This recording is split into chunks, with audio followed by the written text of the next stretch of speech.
Kapuya po ganing wala tay lingaw sige. Oy, magsigir raman jud tagklaaga ni kauban ng pamilya.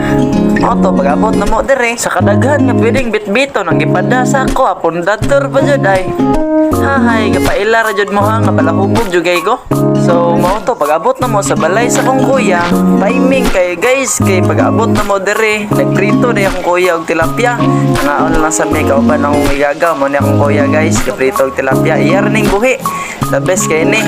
Pindot ka dire ha guys, kay wa jud kay silingan ba, bukid style ni siya. So, mao to timing kayo kay nay kanding gandam ako magulang. Amo ning giplanuhan nga mayo mo sa danon niya. Awa, amo nang gigapos ko bat mo igagaw nga si Milo. The best kay ni bay.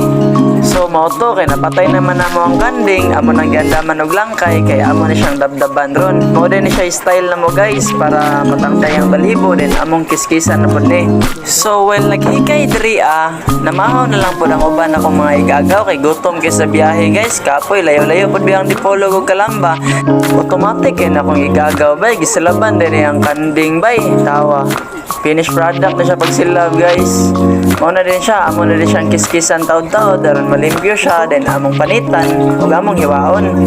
Oto, uban ako igagaw nang uhag yuta kay nindot kaning yuta dire guys. So after pamahaw sa akong mga igagaw ug akong uncle, gaplano sila nga mag-walking daw sila, mag-tour-tour daw sila dire sa may punong bay. So, mao ni punong sa akong magulang guys.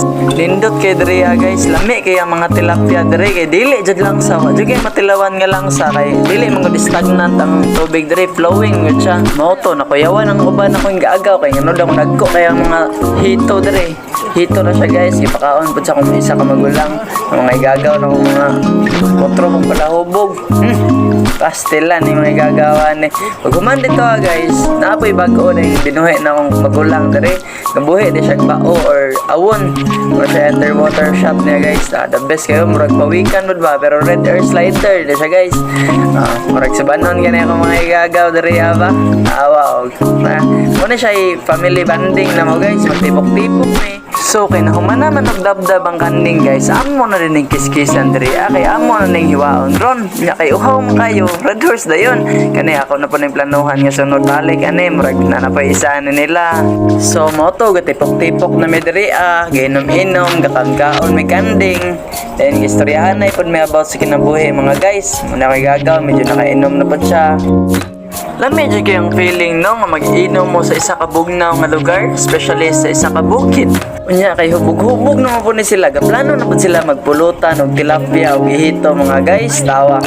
So far mao dyan ang pinakalami nga tilapia nga akong natilawan sa tibok na akong kinabuhi. Sa moto kay hubog-hubog na sab ko, nahigda ko. So kay naluto naman ng tilapia, nangaon na dayon me. Lami kinito stove aning hala nga sawsawan guys. So kay hapon naman, gaplano na may nga manguli na sa biron taod-taod after na mo diri so nindot kayo kay nakabanding dyan may tarong kauban akong pamilya, akong uncle, akong mamagpapa, akong igagaw paulit na sa may og dipolog. So mao dyan yung essence sa family bonding guys no, to keep us together.